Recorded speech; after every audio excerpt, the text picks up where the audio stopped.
So, Drive to Survive was released about a week ago now, and I finally managed to make my way through all 10 episodes, and overall, it was good. Drive to Survive is, a very solid, series, and it really does give the sort of the Formula One fans and sort of the casual fans, what they want. It gives the stories behind the major events. It, gives us, more than what, they will often say in sort of normal press interviews, because of course then it's usually kept very secret. But in Drive to Survive, the season's over, so they can really express themselves a lot more on sort of their thoughts and their feelings about what's going on. But the one issue that I've always had since season one is the really strange inconsistencies that there are in in the season. They kind of mix and match things to try and make it a little bit more dramatic, a little bit more sort of like wow, make it a sort of more of a drama series, which I can fully understand.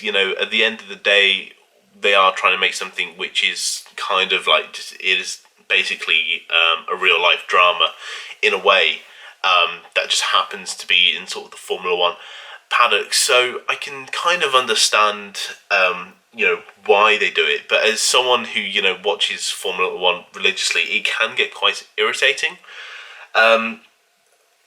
Like in the first episode, they're talking about pre-season testing, and there's like they're going like they're like trying to really build it up, like this person's on a really fit slab, this person, but most people in Formula One knows that testing doesn't mean shit.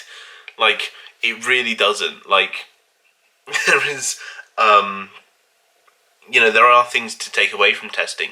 However, for 90% of people who watch Formula One know that times in testing doesn't really mean anything. It's the amount of laps you get, how consistent you are. The fact that you just go through with no faults. That is sort of what really matters in pre-season testing. But of course, in sort of Drive to Survive, there's a lot of focus on the times. And when they were showing Lando Norris on a fast lap, they were like, scenario 7. I was like, fuck off. In a way, it's kind of like, yeah, we all know what scenario 7 means from like the first two races of the season, but like, there's no way that is Team Radio said that during testing. It's something that McLaren would definitely not show in pre-season testing to show their full full power capacity. It's just something that really doesn't happen. As well as sort of other sort of minor consistencies with the sort of team radios and whatnot, and sort of the shots. Things that I can sort of glance over, but sort of that just kind of just like, yeah, just no. I think the main criticism that most people have had about this season, sort of Drive to Survive, is sort of major things that were left out. And yeah, there were quite a few major sort of what I would consider like plot points or even like storylines in the 2020 season that were completely sort of left and not really touched on, or if they were touched on, they weren't really touched on much. I'm thinking mostly George in Sakir.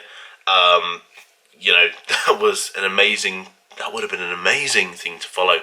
The fact that George Russell was this close twice to winning that race, yet it was cruelly snatched away from him. The fact that he wasn't even really mentioned throughout the entire 10 episodes, I think was a real shame. Yeah, it's just, that was sort of like the main thing for me that was sort of like really left out and not. It was like it was talked about, obviously because they were following Sergio Perez that weekend, but it was kind of just like like that was like such a huge moment. Another one like Max Verstappen again. I think for literally all 3 seasons of Drive to Survive, he's pretty much been left out. I think the first season he was only really sort of mentioned just because of they were following Daniel. And I'm kind of glad that this year they kind of like cut back on the Daniel is the one and only greatest Formula One driver of all time. Because that was sort of the impression I got from like the first sort of 2 seasons. There was a lot of sort of Daniel Ricciardo sort of riding, and it kind of got irritating. It actually got very irritating, I found. sort of in those first 2 seasons. So I'm glad they sort of cut that back. But overall, I know why the sort of storylines were sort of left out, and that's because with the way that the F1 paddock was in 2020, all teams were in their own bubble, so you couldn't have a Netflix crew going from one bubble to another bubble to another bubble over sort of the course of a weekend. That just isn't very COVID safe. So the Netflix crew had to embed themselves in a team for a weekend and kind of just go from there and try and make like a coherent sort of like story for each weekend. So the fact that they were following Sergio Perez in Sakhir meant that they can't then just go into the Mercedes garage and speak to George Russell about what was going on there, or even Jack Aitken, who was now going into Williams, or Pietro Fittipaldi, who was driving for Haas for those final 2 races. You can't just do that, which is a shame, but I think it's something that the Formula 1 fans really wanted to see, especially wanted to sort of see from George, because that was his real defining moment that season, and it was kind of just swept into the carpet. So was Williams in general, to be honest. And I think it's a shame that Williams were completely left out, considering Claire Williams and Fran Williams left Formula 1 last season. The Italian Grand Prix was their final race as sort of owners of the Williams Formula 1 team, and considering there's legacy in Formula 1, it's something that really is a shame that it couldn't be followed that weekend. Instead, it was Ferrari and Pierre Gasly who were more or less followed for that race. So it's a real shame that we didn't get to see that. Other things, Nico Hulkenberg coming back, he was mentioned now and again, but the fact there was no real mention, the fact that any of the drivers going out for COVID, so Lewis wasn't really, as I said, along with George, it really wasn't mentioned. It was mentioned once that Lewis had COVID. It wasn't mentioned at all that Lance Stroll had COVID. It wasn't also mentioned at all that Sergio Perez had COVID. So, that's 3 quite major sort of drivers that sort of missed out parts of the season and were replaced by others that was just kind of ignored. Well, I wouldn't say ignored, but it wasn't in it. I'm sure the Netflix crew would have loved to have spent the British Grand Prix weekends maybe following Nico Hulkenberg, or even the German Grand Prix following him, but it wasn't meant to be. They were with I believe Haas that weekend. Then another thing that was missed was the fact that the Turkish Grand Prix was really not mentioned. Not even when they were talking to Lewis Hamilton, winning his becoming 7th-time world champion. The fact that he won his championship at that race, and it was kind of ignored. It was arguably the best race of the season, and it just was.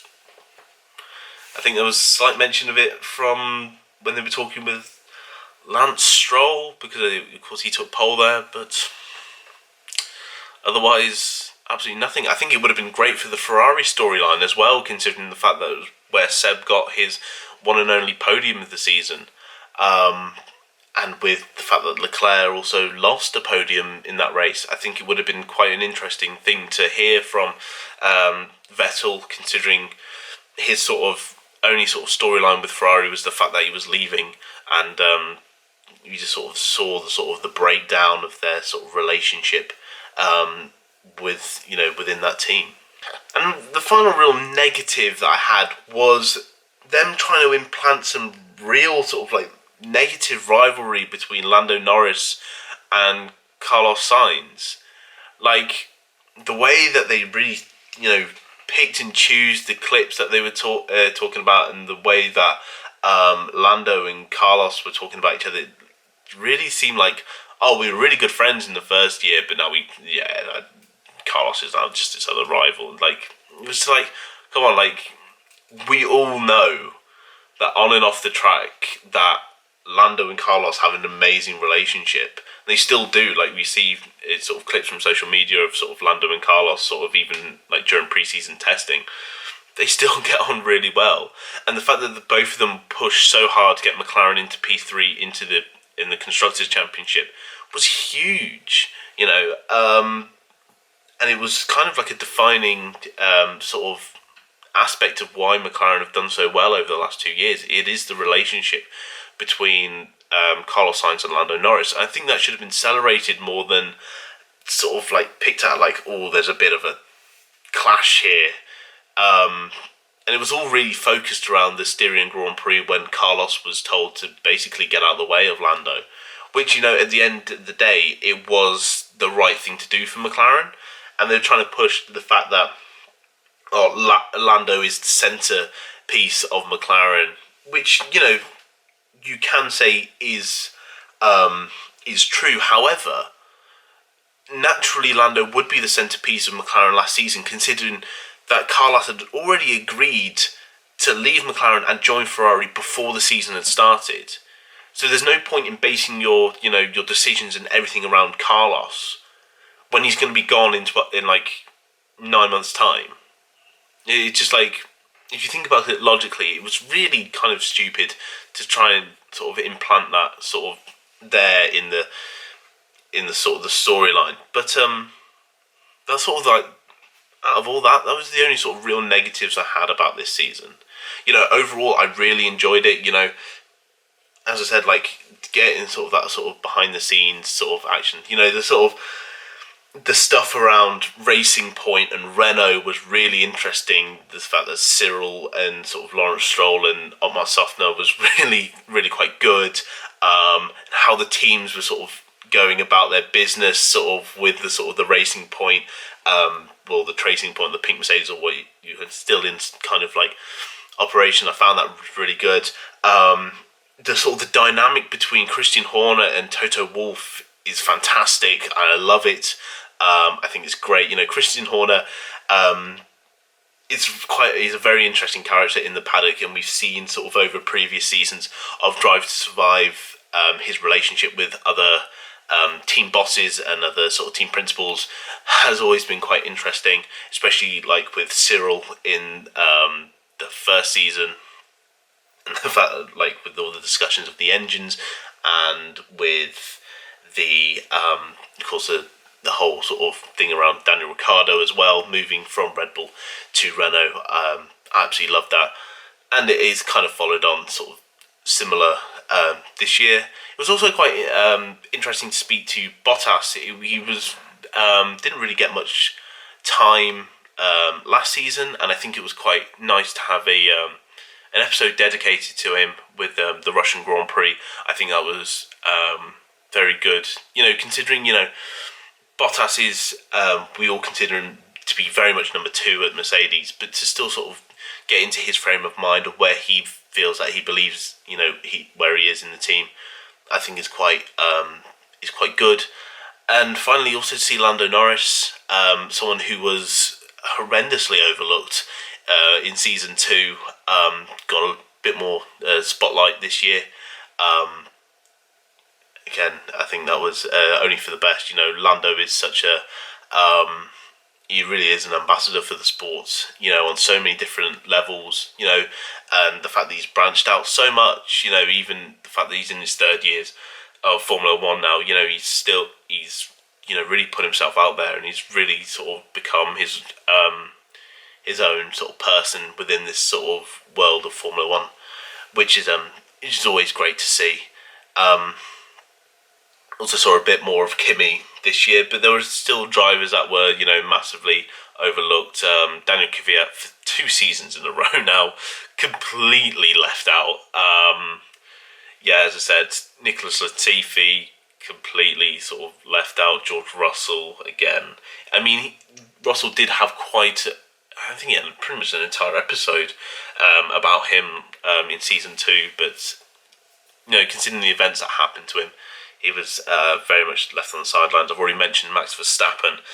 I'd like to see if there is going to be a season 4, which I do believe there probably will. It is incredibly popular series, so I wouldn't doubt there'd be a season 4. I'd hope to see, if Max has a good season this year, I'd like to see more of Max, because he is a great driver and an interesting character, and I'd really love to sort of hear more from him, because you haven't really heard much of him since season 1.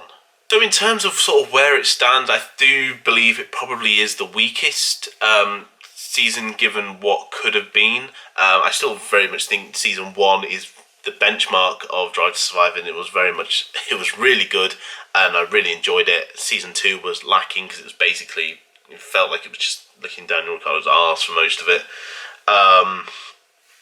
Then season 3 is just, I think it's probably on par with season 2. It wasn't worse. It wasn't really much better, but given the potential that the 2020 season had, I think something really could have been done.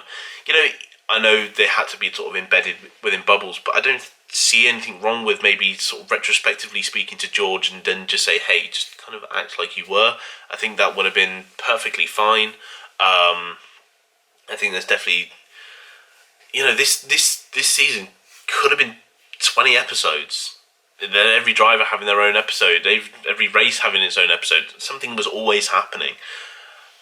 So yeah, I just feel like condensing it into 10 episodes was probably not probably the reason why the season didn't feel so great. If there was more, maybe 15 episodes, I think we could have got a lot more of what we wanted to see, and I think it could have still been, despite being 15 episodes long, I think it still could have been an absolutely amazing season. So that's it. That is my review of season 3 of Drive to Survive. Let me know what you think of it down in the description. Anything you really enjoyed, anything you didn't particularly like.